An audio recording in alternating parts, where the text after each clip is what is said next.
All right, guys, we're here at Fish Story Aquarium and Rescue, here with Victor, my friend. We are donating this 350-gallon tank that we could not use at our spot. It was just taking up space for a couple months. So why not give it to another rescue that can fix it up and use it? How you doing, Victor? Hey, Alex. It's very wonderful of you to give it to us, and actually to bring it also. Yeah, man, absolutely. I can't wait to see the spot. Victor is going to give us a tour of the spot, and I can't wait to see it, man. You grab a quick one right now, and then we'll do some feeding. Let's do it. All right. All right, guys, for the first part of the tour, we went to the fish spa. These are doctor fish. They don't look like much, but they're very little special animals. Fish. They're employed in skincare often. So what they do is whatever body part you give them, they're going to remove that skin from it. They scrub and scrape very, very gently. You can barely feel it, but most people enjoy it a lot. Some people hate it, so whatever. You being fish people, I'm sure you should enjoy it. Just All like you have to do, put your hand or two hands right here in the open and see and feel what they do. It's going to be just like this. It's just like going to Cozumel and paying for a spa day. Guess I don't have much dead skin. Here you go. Well, they're not very hungry. We don't keep them hungry. The salons keep them on the hungry side. To get a good manicure or pedicure, you need 15 to 30 minutes on a few hundred of these. And they have to be hungry. They'll do a very good job on that.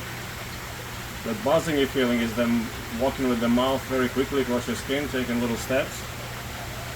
They have a suction cup for a mouth and a hard plate in the mouth, and they shove the plate against your skin and trying to pry off skin flakes.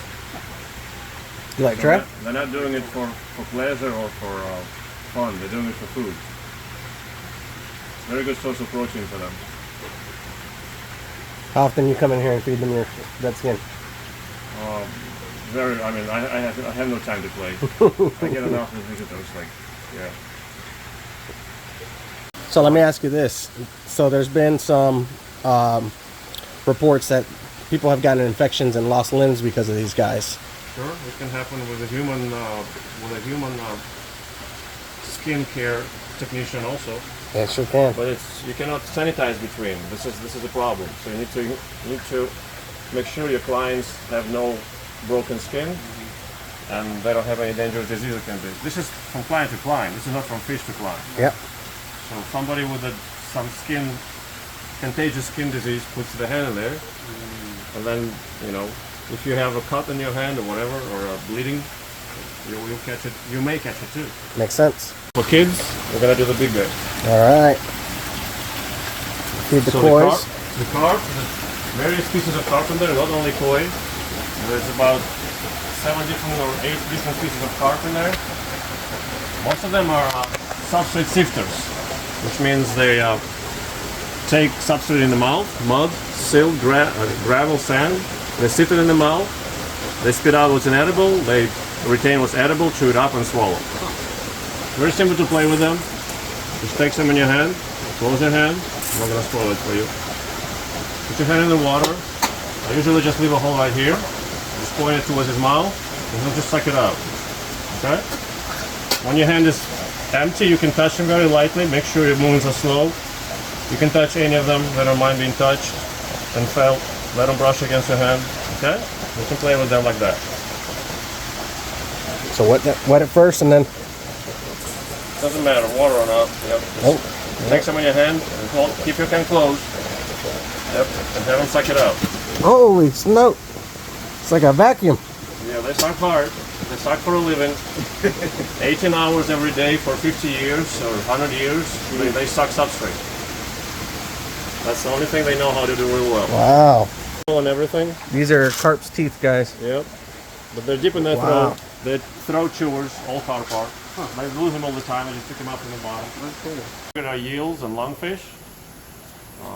We're going to try to feed the eels into end tanks, and the one in the middle contains lungfish. There's an American eel right there displaying itself for you. Check this guy out, guys. Yep, he's about 3 feet. He's from a farm, so I don't know how old he is. I'd say probably about at least 5 years. And fun fact, guys, American eel was actually on the menu for Thanksgiving in the original Thanksgiving. Sure, yeah. They're tasty. Smoked eel is a delicacy Oh yeah. around the world. And this is the lungfish? Yeah, these four are the lungfish. Many people confuse it with eels, which they're not.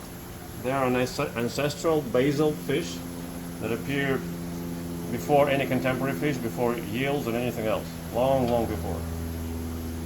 Supposedly 400 million years ago. It's also functionally, it's the first, more or less, first step of taking a fish out of the water and trying to create a land animal out of it.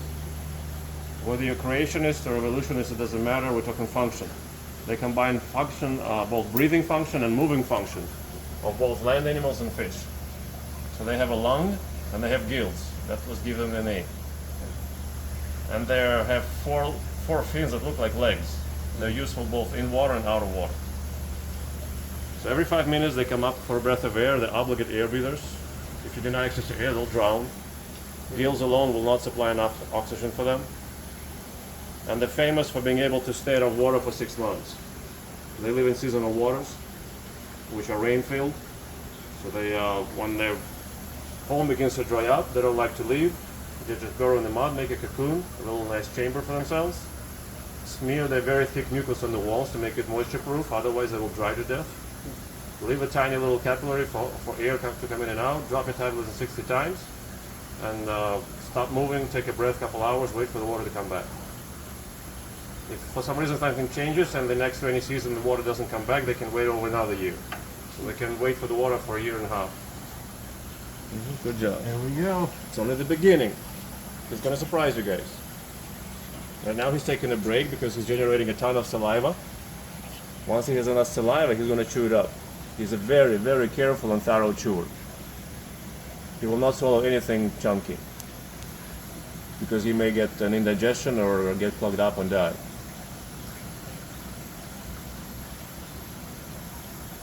He's trying to get his bearings because I think he over inhaled too much food. No, too much air. Okay. So he's positively buoyant.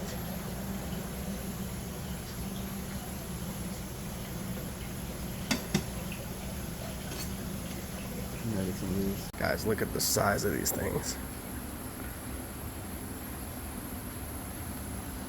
A lot of these are fast predators. The peacock bass, the arowana, they are lunge and grab. So they may or may not splash with some water, a lot or a little, unpredictable. Just be warned. Look at the size of these They're datnoids. not very hungry, but they may still splash. You know the pacu, of course, too, right? Oh yeah. The pacu are the biggest of the piranha species, and they. And the only legal species you're allowed to have in Florida. Of the piranha family. Well, piranha is a big family. You can have any vegetarian piranhas, yeah. Yeah. Yeah. You cannot have carnivorous piranha. Yeah, Cerassalmus and a couple that we had, that was the way. So you were saying the way that you think that you could tell the difference between an arowana. Again, this is your own opinion. Yes, by the extensions on the pelvic fins. So if they reach for the anus and pass the anus, that's a female. In males, maybe they bite them off when they fight, when they have multiple males, I don't know. But in all our males, we used to have like 5 and 5. None of these extensions reach for the anus. On the pelvic, two little pelvic fins again. Again, guys, this is just what he believes based on his own Yeah. experience. There are multiples of each in the same tank and breeding. Yeah. I saw how they breed too. Males fight with males, females with females. That's another way of telling them. And of course, only the male, alpha female will breed. And the alpha male will hold babies in his mouth for 6 weeks. Thank you, Victor. In this tank, our primary targets for the feeding are predatory carp. The big bluish or grayish fish with big scales. They're very efficient predators. They're small prey specialists. Like all carp, their teeth are deep in their throat, so they have no teeth to grab and hold on to. Their mouth is not big either. But they're very efficient at what they do. They attack it with gusto. They'll lunge and grab. And this is also a 4,500 gallon tank. Yeah, that's the sister tank, yeah. And another target of ours are the gar. We have 4 species in there. We have 5 Cuban gars. One of them was born with 1 eye. There is Check that guy out. 2 Asian gar, 2 Mexican or tropical gars. One florid and one long nose in there too. But Now- these guys are the opposite. They're sneak in and grab kind of predator. Now, what are the differences between the gars? They're different species. I mean, they're from different parts of the world, obviously. The Cuban gars are almost extinct in Cuba. There's only one river that still has them. So our 5 Cubans came from a farm in Indonesia. Long nose is local. I mean, it's everywhere along the eastern border and the Great Lakes. We have them everywhere here. That's a big long nose. Yeah, the spotted one is a Florida, of course, and then there's a big female and her male, the tropical gar. They'll come out probably when we begin feeding. All right? Mm-hmm. Same thing here. Just Truck unlock? Oh, hold yeah, and great. squeeze. And then Yeah. put it in the water. Here. The other way.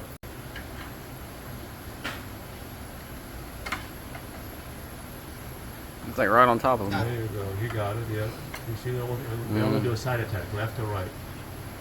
And they're slow eaters because they can only swallow it head first. This is your biggest tank here. How many gallons are we talking in this tank? 25,000 nominally. If it was to the brim, 25,000 gallons, guys. Check this out. And what all different types of species do we have in here? almost everybody is a catfish except for 4 fish. There's 2 arapaima and 2 beluga sturgeon. Everybody else is a catfish of various kinds. Red tail, parun, firewood, night hare, tiger shovelnose, hybrid. Check that out, guys. This is the size of a swimming pool, bigger than most pools you have in Florida nowadays.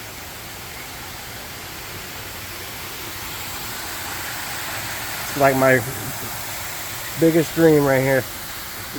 And check this out, guys. It was only 6,000 in materials. Only 6,000 in materials. Yeah. $2,000 worth of acrylic from Craigslist and Facebook. $2,000 worth of acrylic glue. The liner is 1,000 and plywood about 1,000. That's it. Now tell me about these arapaimas. What can you tell me about them? These arapaima are about 3 years old. They were born on November 22. We bought them in December 22 at 5 inches. The first year they grew about an inch a week. You can see day to day how they grow. They reach about 40, 50 inches in the first year if you keep them properly. Then they slow down a lot, but they never stop growing. Fish never stop growing. So if you give females the whole river and 50 years or more, they will reach 15 feet. Males will stay behind by a few feet. They're very easy to feed. They're not lungers, they're not jumpers. They sneak in and suck in kind of predator. I call them the ultimate suction predator. They kick open their huge gill covers instantly, wide open. And they open their mouth fully. The gill covers open, it creates a tremendous vacuum in the mouth. So gallons of water rush in the mouth and come out of the gills. Even at that size, they can suck in their prey 6 to 12 inches away from the mouth without touching, due to that suction. But because there's 2 of them, they compete with each other, and we're also going to be putting it right next to their face. They may come too close and close the mouth on the tongues and pull, okay? So don't use loops. Don't stick your fingers under. Hold it like that, so that it comes out easy if they decide to pull it out. Don't fight them. If they pull it out, they'll pull it out. Don't squeeze it either. Just hold it ever. You're going to have fish right here, the tongue, tip of the tongue. Put it halfway in the water and hold it steady. That's all you have to do. Leave it next to them. Leave everything else up to them, okay? They have no interest in your hand. We're gonna. All they want is suck out the fish out of the tongue. All right, now we're gonna feed an arapaima.